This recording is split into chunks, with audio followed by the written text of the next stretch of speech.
जिसका नेम है वचन। क्या नेम है? वचन। तो आज हम किसके बारे में पढ़ेंगे?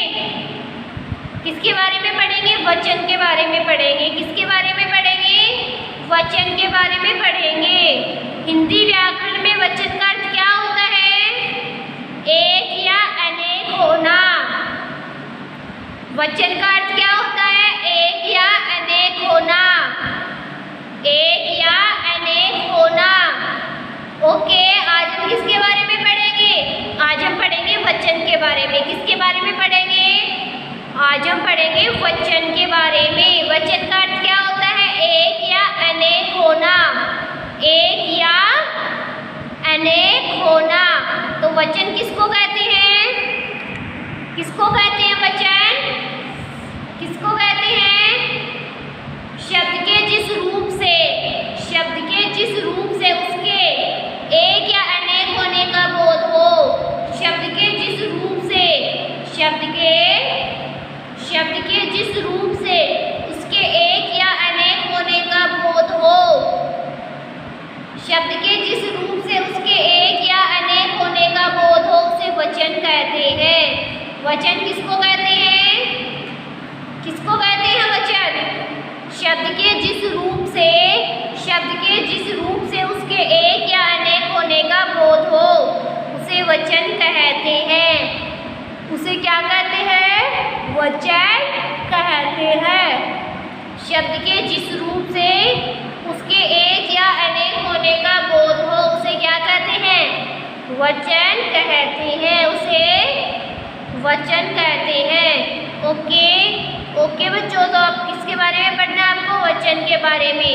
शब्द के जिस रूप से उसके एक या अनेक होने का बोध हो उसे क्या कहते हैं? वचन कहते हैं। क्या कहते हैं? वचन कहते हैं। ओके, शब्द के जिस रूप से, शब्द के जिस रूप से उसके एक या अनेक होने का बोध उसको क्या कहेंगे? वचन कहते हैं। जैसे लड़की नृत्य कर रही है, गाय घास खा रही है, चिड़िया उड़ती है, चिड़िया उड़ती है, लड़की नृत्य कर रही है। तो इसमें कितनी लड़की है? एक लड़की। वचन में क्या होता है? एक या अनेक होने का बोध होता है। तो इसमें कितनी लड़की है? एक लड़की। लड़कियां नृत्य कर रही है, एक से अधिक लड़कियां, एक से अधिक लड़कियां। गाय, वन गाय, गाय, एक से अधिक गाय। चिड़िया, वन चिड़िया, चिड़िया, एक से अधिक चिड़िया।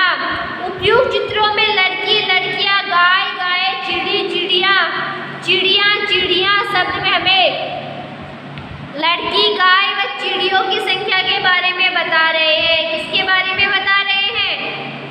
इनकी संख्या के बारे में बता रहे हैं। इनकी संख्या के बारे में बता रहे हैं। शब्द के जिस रूप से उसके एक या अनेक होने का बोधों से वचन कहते हैं। क्या कहते हैं? उसे वचन कहते हैं। शब्द के जिस रूप से उसके एक या अनेक होने का बोध हो उसे क्या कहते हैं? वचन कहते हैं। उसे वचन कहते हैं। क्या कहते हैं? वचन कहते हैं। शब्द के जिस रूप से उसके एक या अनेक होने का बोध हो उसे क्या कहते हैं? वचन कहते हैं। वचन कहते हैं। ओके बच्चों, तो वचन किसको कहते हैं? जिससे क्या हो? एक या अनेक होने का बोध हो। एक या अनेक होने का बोध हो उसे क्या कहेंगे? क्या कहेंगे? वचन कहेंगे। क्या कहेंगे? वचन कहेंगे। अब हम क्या पढ़ेंगे? वचन के भेद। क्या पढ़ेंगे? वचन के भेद। वचन के कितने भेद होते हैं? वचन के 2 भेद होते हैं। कितने भेद होते हैं वचन के? वचन के 2 भेद होते हैं। कौन कौन से होते हैं?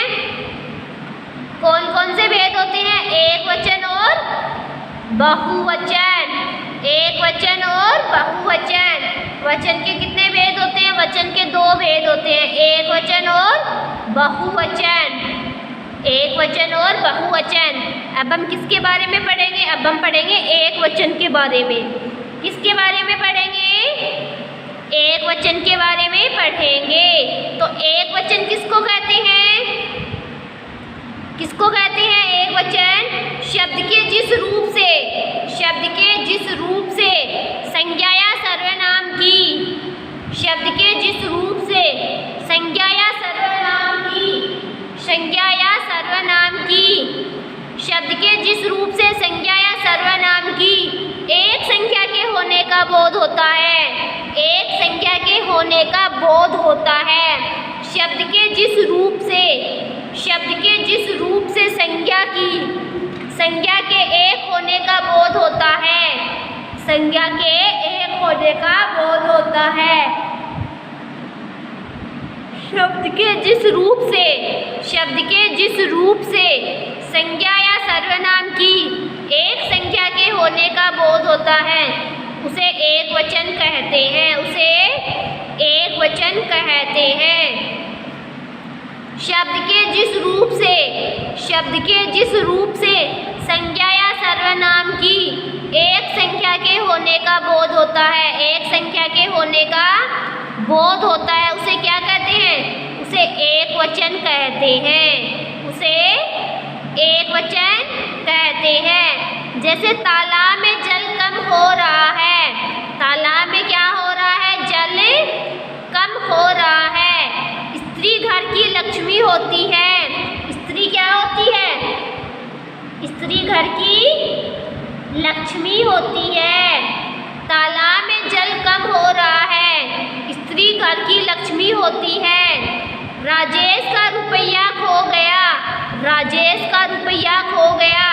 तो एक वचन में क्या होता है? एक संख्या के होने का बोध होता है, एक संख्या के होने का बोध होता है। अब हम किसके बारे में पढ़ेंगे? बहुवचन के बारे में पढ़ेंगे। किसके बारे में पढ़ेंगे? बहुवचन के बारे में पढ़ेंगे।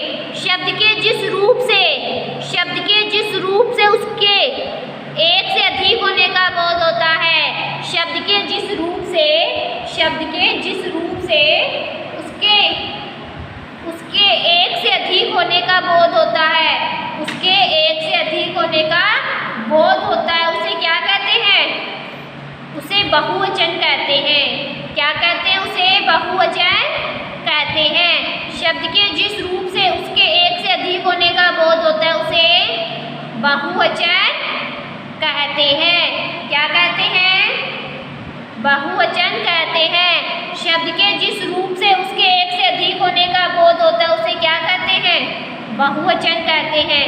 जैसे भालू केले खा रहा है, भालू केले खा रहे हैं, तो केले शब्द क्या है? बहुवचन। गाय बहुत सारा दूध देती है, गाय क्या देती है? बहुत सारा दूध देती है। पूजा फूलों की मालाएं बना रही है, पूजा क्या बना रही है? पूजा फूलों की मालाएं बना रही है। पूजा क्या बना रही है? फूलों की मालाएं बना रही है। पूजा फूलों की मालाएं बना रही है। भालू केले खा रहे हैं, गाय बहुत सारा दूध देती है, पूजा फूलों की माला बना रहे हैं। तो ये क्या है? बहुवचन के उदाहरण। तो आपको क्या पढ़ना है? पहले वचन के बारे में पढ़ना है, फिर क्या पढ़ना है? एक वचन और बहुवचन के बारे में अच्छे से पढ़ना है और अच्छे से समझना है। क्या करना है? अच्छे से पढ़ना है और अच्छे से समझना है। ओके, किसके बारे में पढ़ोगे? एक वचन और बहुवचन के बारे में अच्छे से पढ़ोगे और अच्छे से समझोगे। ओके ओके बच्चों, आज के लिए इतना ही काफ़ी है। कल हम पढ़ेंगे नेक्स्ट टॉपिक। क्या? ओके ओके, थैंक यू बच्चों।